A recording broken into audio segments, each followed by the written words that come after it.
ibu saya memberikan pohon jambu dalam pot yang ada di rumah beliau.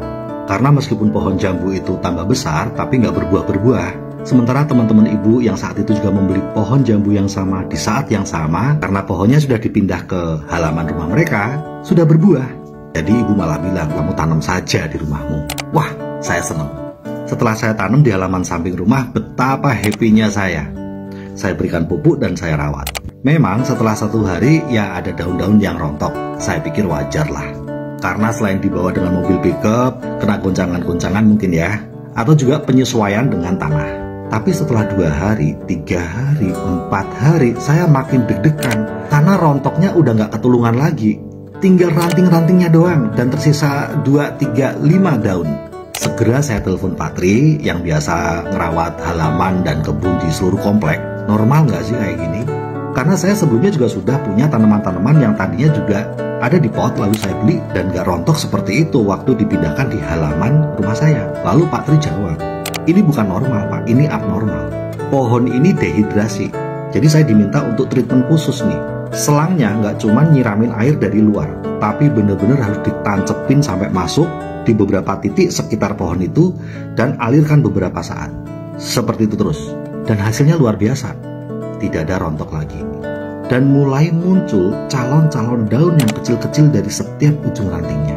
Dan bahkan semakin lebat seperti saat saya awal mengambil pohon itu dari rumah ibu. Siap untuk berbuah. Saya berpikir, orang yang mau sukses tuh kayak gitu juga ya.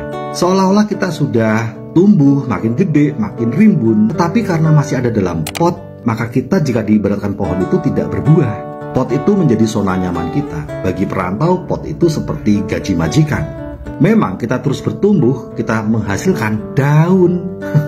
Tetapi tujuannya kan adalah buah. Buah-buah kasih sayang, hubungan yang lebih baik. Pribadi diri yang makin bertumbuh dan berkembang. Tidak saya rasakan. Hubungan yang semakin jauh dengan keluarga. Tidak bisa merayakan hari raya, kebersamaan di saat ulang tahun, merawat orang tua atau keluarga yang sakit. Tidak berbuah. Dan ketika saya mengenal usaha ini, bagaikan dicabut dari pot itu dan ditanam di halaman, di tanah. Tempat seharusnya pohon itu berada jika ingin berbuah. Tapi ternyata nggak semudah itu, Ferguson. Sakit. Dulu saat saya masih ada di pot itu, habis kerja, ngorok. Sekarang di tanah itu, habis kerja, jalan bisnis. Dulu saat saya masih ada di pot itu, main mulu kesana kemari, happy-happy, gak mikir masa depan, gak mikir tabungan, gak mikir hubungan. Yang penting kirim duit. Sekarang di tanah itu, saya belajar untuk mengembangkan diri. Bahwa hidup bukan cuma masalah materi, tapi juga hubungan baik dengan keluarga, orang lain, ataupun dengan yang di atas. Sakit. Saya punya 2 pilihan. Kembali ke pot itu lagi, gak perlu sakit, gak perlu rontok, tapi tidak berbuah. Atau saya tetap bertahan di tanah itu, di tempat seharusnya saya berada. Sakit, saya harus merontokkan banyak hal-hal kesenangan, kebiasaan lama saya yang sudah nyaman bertengger dalam hidup saya. Sakit, harus ngerontokin itu semuanya. Ngerontokin malas berubah, ngerontokin ego, ngerontokin kesombongan, ngerontokin malas belajar. Sakit.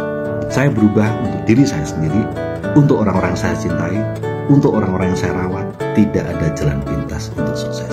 Kesakitan itu selalu menghasilkan kesaktian dan kebahagiaan. Sehat dan sukses selalu.